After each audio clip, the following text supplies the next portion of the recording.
to the Compliance Program Requirements 2023 webinar. I'm Kathleen Watrous, the Director of OMIG's Bureau of Compliance, and I'm joined by Caitlin Halpin, who is the Supervisor in the Bureau. Today we will cover changes in the regulation, Compliance Program Guidance, Compliance Program Requirements, OMIG's Compliance Program Review Process, and Compliance Resources. Following is some information about the Office of Medicaid Inspector General. OMIG's mission is to enhance the integrity of the Medicaid program while promoting high-quality patient care for all recipients. In addition to the Albany office, OMIG has 6 regional locations throughout the state. Today we are talking about amendments to Part 521 of Title 18 of the New York State Codes, Rules, and Regulations. Amendments to Part 521 were adopted on December 28, 2022 and include requirements for compliance programs, managed care organizations, and the self-disclosure program. OMIG can begin enforcement of compliance and managed care requirements 90 days after the effective date of the regulation, in other words, by March 28, 2023. OMIG will begin initiating compliance program reviews on July 3, 2023, with a review period beginning on April 1, 2023. So it will be a look-back period. The self-disclosure program requirements were effective on December 28, 2022. You can find Part 521 on OMIG's website in the Information and Resources menu under Laws and Regulations section. OMIG issued Part 521 guidance on January 31, 2023. There are 3 guidance documents that are available for providers on OMIG's website: Compliance Program Guidance, Medicaid Managed Care Fraud, Waste, and Abuse Prevention Programs, and Self-Disclosure Program Requirements. Guidance materials are intended to assist providers in understanding and implementing the statutory and regulatory requirements. The Compliance Program Guidance includes examples of documentation providers may produce for compliance program reviews as evidence they met the specified requirements during a review period. The identified types of documentation are not meant to be all-inclusive. OMIG recognizes that providers may have other types of documentation to evidence meeting the requirements. So long as the documentation demonstrates that the Medicaid compliance program requirements were met, that documentation will be accepted. The Compliance Program Guidance has 2 addenda. Addendum A is a crosswalk between the previous regulation and the new regulation. And Addendum B includes information related to the Deficit Reduction Act requirements for all required providers. Let's talk about general information related to compliance program requirements.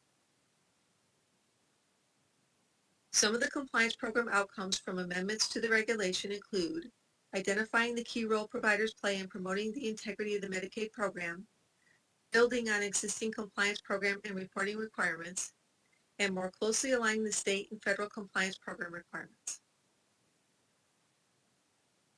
The new regulation clarifies requirements by establishing definitions and contractual provisions, requiring written policies and procedures, defining responsibilities, adding a management level compliance committee, enhancing communication and transparency components, and establishing well-defined compliance training topics.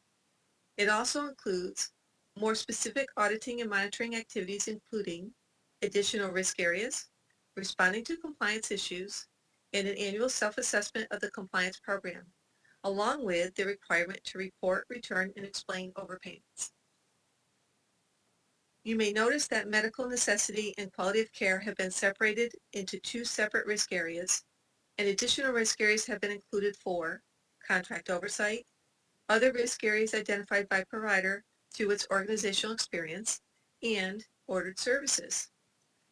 We will cover additional managed care specific risk areas later on in this presentation. The regulation defines specific terms and provider duties. Having an effective compliance program is now a condition of receiving payment under the Medicaid program. A sincere effort by providers to establish an effective compliance program meeting the requirements may serve to mitigate risks associated with unlawful or improper conduct, enhance program effectiveness and efficiency, and allows providers to demonstrate a positive track record of performance. Early detection and reporting minimize loss to the Medicaid program from false claims and may help providers avoid exposure to recoveries, civil damages and penalties, criminal sanctions, administrative remedies such as program exclusion, reputational issues, and litigation. The new regulation provides a definition of an effective compliance program, which means it is adopted and implemented by the required provider and, at a minimum, satisfies the requirement. The program should be designed to be compatible with the provider's characteristics, which means that it is supported by the highest levels of the organization, including the chief executive, senior management, and the governing body. It is well integrated into the company's operations, promotes adherence to legal and ethical obligations, and is reasonably designed and implemented to prevent, detect, and correct noncompliance with Medicaid program requirements, including fraud, waste, and abuse most likely to occur for the provider's risk areas and organizational experience. There have been some changes to the criteria that define which providers need to have compliance programs. Required providers include those subject to Public Health Law Articles 28 or 36, Mental Hygiene Law Articles 16 or 31, regardless of the amount paid.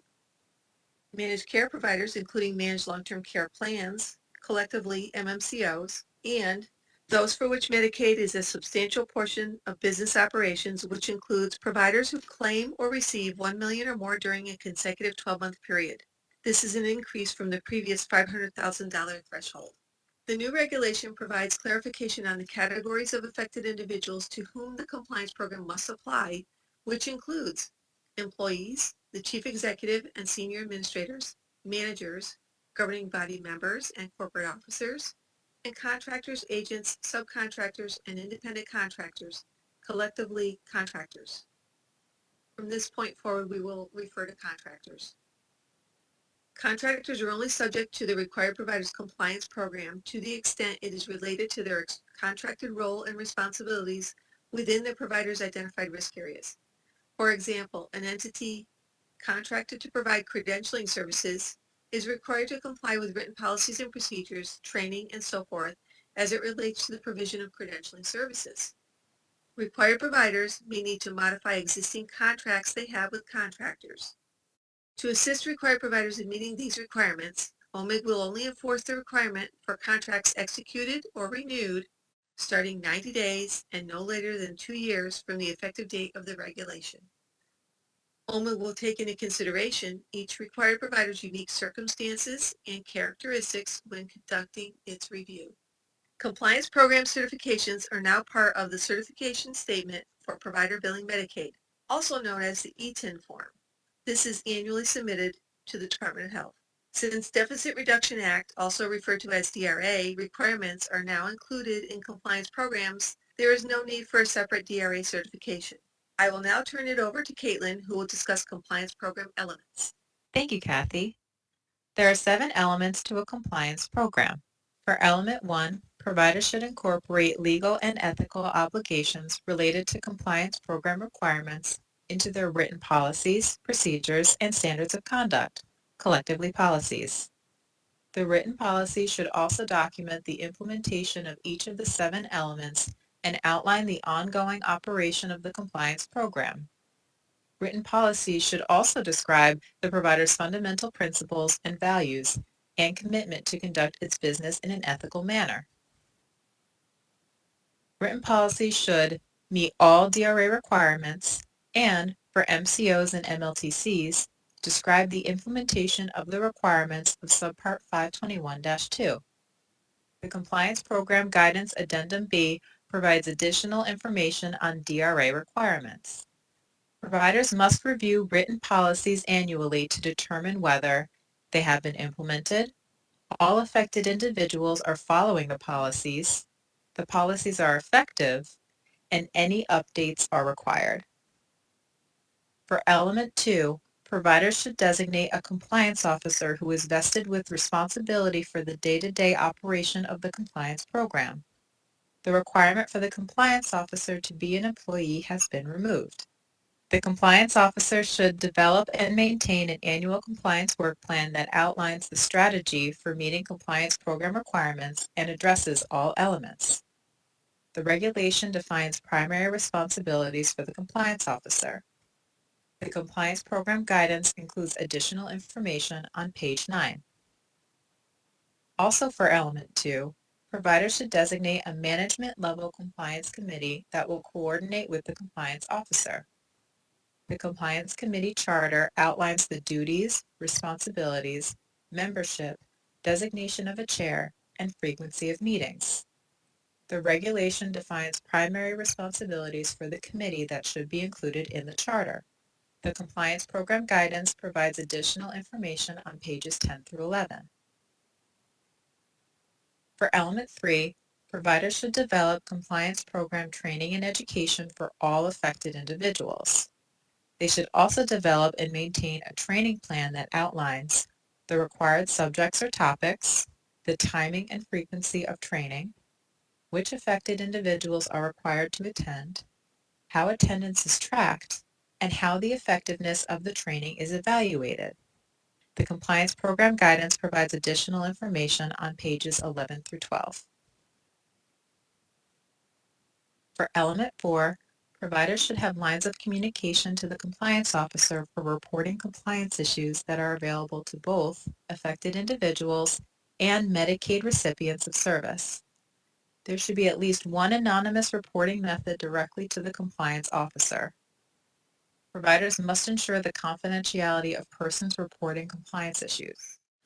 All lines of communication must ultimately go to the compliance officer, but there are methods such as hotlines that may not necessarily be directly overseen by the compliance officer. For example, they may be answered by compliance personnel or contractors with the requirement that they send reports directly to the compliance officer. If providers have a website, they should make information concerning its compliance program, including its standards of conduct, available on their website. Confidentiality should be maintained unless the matter is subject to a disciplinary proceeding, referred to or under investigation by MFUCU, OMIG, or law enforcement, or disclosure is required during a legal proceeding. The Compliance Program Guidance provides additional information on pages 12 through 13. For Element 5, providers should have disciplinary standards that address potential violations and encourage good faith participation in the compliance program. Written policies establishing disciplinary standards should be published and disseminated to all affected individuals. The Compliance Program Guidance provides additional information on pages 13 through 14. For Element 6, providers should have systems for identifying compliance risk areas, routine auditing and monitoring, the annual compliance program review, and checking monthly for excluded providers. Providers should require contractors to comply with checking monthly for excluded providers. The Compliance Program Guidance provides additional information on pages 14 through 15.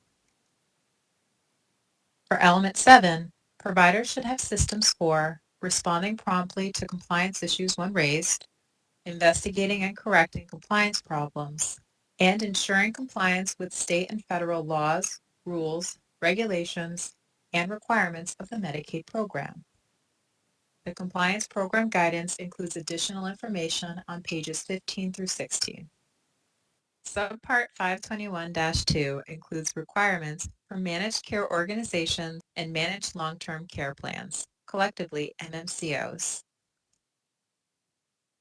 This part of the regulation recognizes the key role MMCOs play in program integrity efforts, promotes collaboration and partnership with OMIG in program integrity efforts, builds on existing MMCO compliance and reporting requirements, and creates consistency across both mainstream and long-term care plans. MMCO risk areas.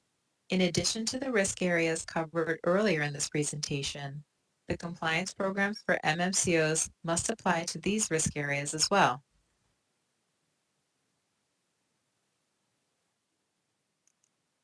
Key components of Subpart 521-2 include fraud, waste, and abuse prevention programs that are incorporated into compliance programs, SIU staffing requirements, contractual requirements, fraud, waste, and abuse reporting, and a public awareness program. The Medicaid Managed Care Fraud, Waste, and Abuse Prevention Program guidance includes additional information and is available on OMIG's website. Subpart 521-3 includes self-disclosure requirements. Providers must comply with the requirements to report, return, and explain overpayments. The self-disclosure program requirements provides instructions and guidelines and is available on OMIG's website. OMIG has updated its compliance program review process. Compliance program reviews involve notification to the provider for commencement of a review period in the past. The provider downloads the module from OMIG's website and submits a completed module within 30 days. OMIG reviews the completed module and all documentation submitted by the provider, and OMIG notifies the provider of the results of the review, which may include a closing letter, a compliance program assessment, or a notice of proposed agency action followed by a notice of agency action. This is a screenshot of the first page in the module. Do not send the completed module to OMIG unless specifically requested by OMIG to do so. A score will be calculated that determines whether the provider's compliance program satisfactorily met the requirements for all months in the review period. A score of 60% or higher is satisfactory, and a score less than 60% is unsatisfactory and may result in monetary penalties. The compliance program guidance includes additional information on pages 7 through 8. Let's take a look at some consequences for failing to have an effective compliance program. If a provider does not have a satisfactory compliance program, they may be subject to sanctions or penalties, including revocation of the provider's agreement to participate in the Medicaid program. Providers should implement corrective actions in all areas identified by OMIG as needing improvement. Implementation of corrective actions may not be immediately reviewed by OMIG, but failure to implement corrective action could subject a provider to further sanctions associated with a future review. Now I will turn it back over to Kathy. Thank you, Caitlin. Let's talk about compliance resources, which include the following. The Compliance Library on OMIG's website contains the Compliance Program Guidance, General Compliance Guidance and Resources, and compliance-related laws and regulations. Questions regarding compliance program requirements can be sent to the Bureau of Compliance at compliance@omig.ny.gov. Guidance for Medicaid Managed Care Fraud, Waste, and Abuse Prevention Programs is available on OMIG's website under Information and Resources. Questions regarding the Medicaid Managed Care Fraud, Waste, and Abuse Prevention Program can be sent to bmfa.mco@omig.ny.gov. Guidance for the self-disclosure program is available on OMIG's website under Information and Resources, and then under Provider Resources. Questions regarding the self-disclosure program can be sent to selfdisclosures@omig.ny.gov.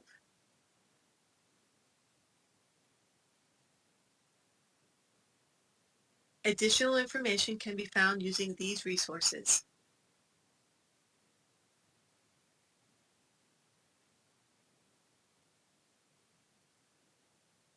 If anyone has questions regarding this presentation, please send them to compliance@omig.ny.gov with the subject line of Compliance Program Requirements 2023 Webinar Question. Thank you for viewing this webinar. We hope this information helps you understand the new compliance program requirements.